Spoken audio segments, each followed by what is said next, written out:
today we had two structures built, one to a high wildfire standard, wildfire prepared standard, and one to a lesser standard that you might see out in wildfire prone areas today.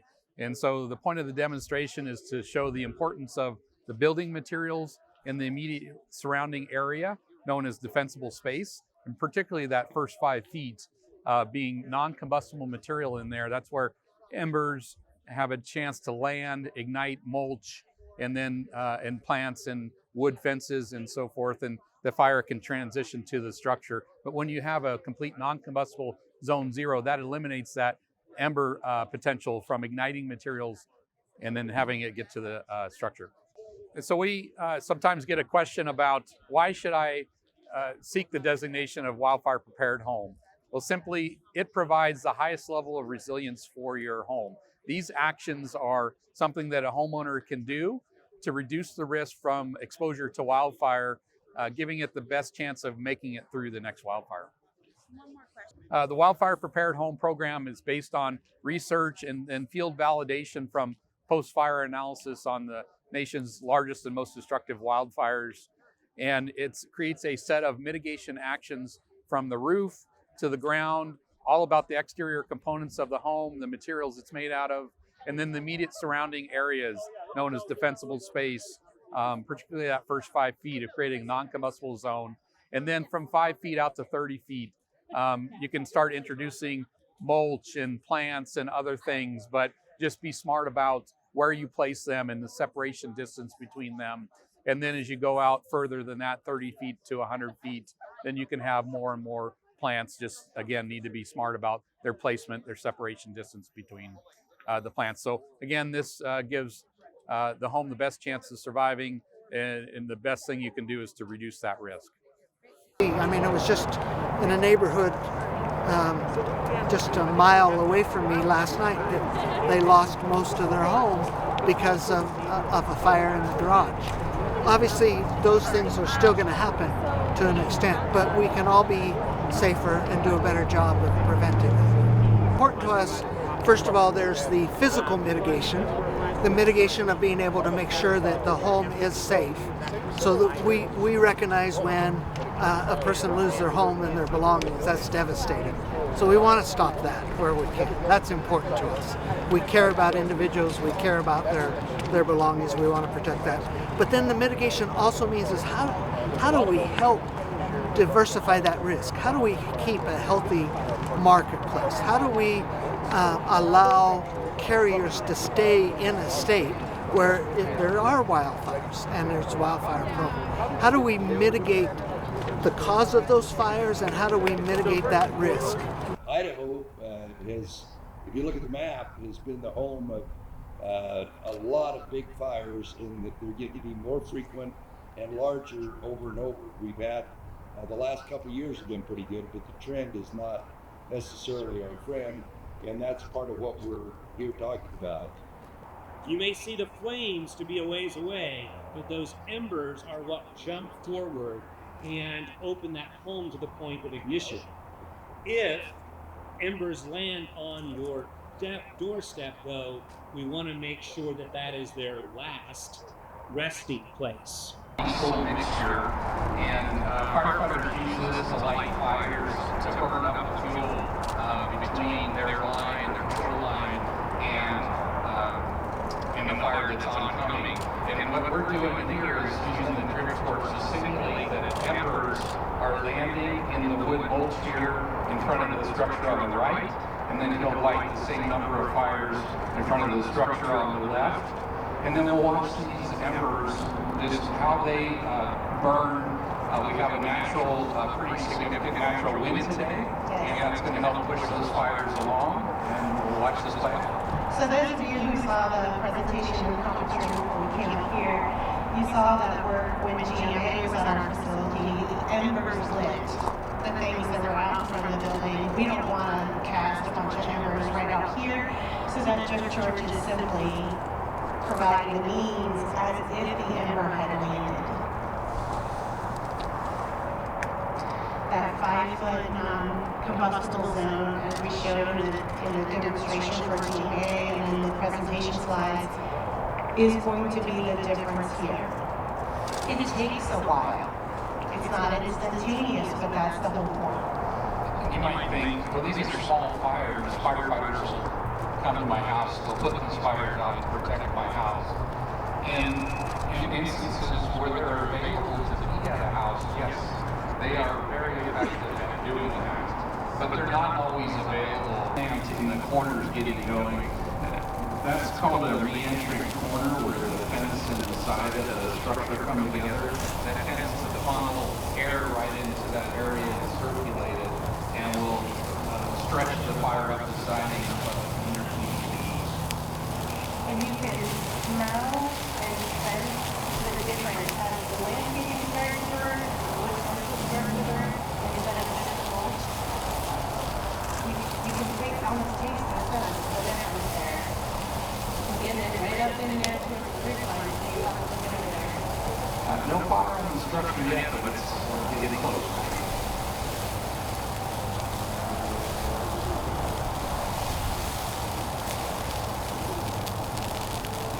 While we're watching it, I just want to clear up, see some of the differences in construction between the two buildings on the side, and the municipal space. Yeah, absolutely. So both roofs are what we call a Class A roof material. It provides the highest level of protection from wildfire. So, are we having an ignition on the? You know, we have ignition of the siding on the front of the typical construction. There we go. Aside from the roof, then you go travel down underneath the eaves. The wildfire-prone house has open eave construction, which can allow embers to flow into the attic space much easier. The house over here, the wildfire prepared house, has enclosed eaves with no gutters, so embers don't have a path into the attic space. The siding of the structure is cement fiberboard on the wildfire prepared home, T111 wood siding on the right structure. Been researching wildland fires and the impact on the built environment for a number of years. Three key things. You've got to have a Class A roof. You have to have building features such as ember-resistant vents and 6 inches of non-combustible in the bottom of the house. And number 3, defensible space. This structure caught on fire because the fire got there because of the landscaping that was right up against it. And it has now succumbed to the impacts of what would have been an ember-started fire. And it's warm now.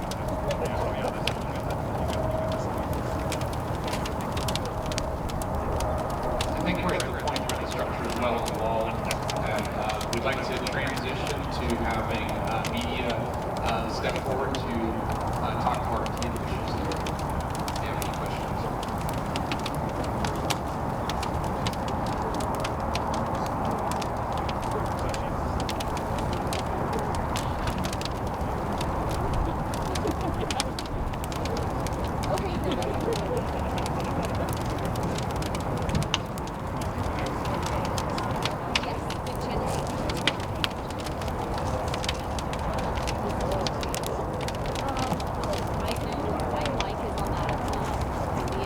You can get it.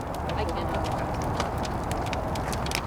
You can see too on this wildfire prepared home here that the mulch has really been consumed, but it just burned up to the hardscaping, those papers that we put down to give that 5-foot It's gonna get warmer. from the landscaping material, and it just burned itself out. We just have to put it up.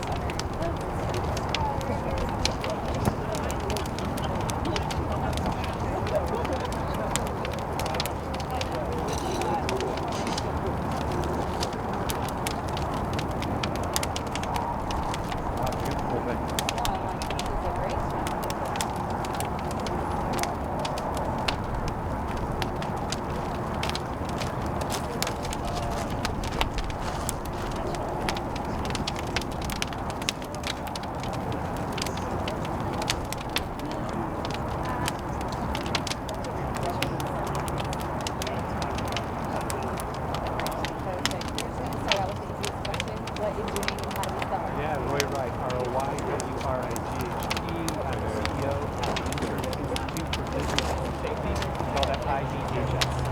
Okay. And might be a silly question. Why are we here today?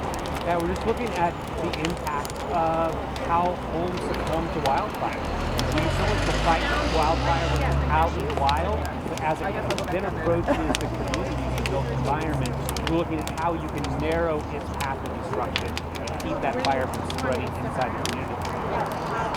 Tips on that. I know you talked about it a little bit earlier. Yeah, so first and foremost, it's about defensible space. We want to make sure that embers, and that's normally how we see structures ignite. It's not the flame, it's the embers that try and get to you. We want to make sure that when they land, they just fizzle out. We see the house on the left where there's just as much fire that was initiated around it, and it just fizzles out. But over time, we watch the impact. That 5 feet closest to the house, that's where the fire will attack. Yeah. So, top 3 tips for people. What are they?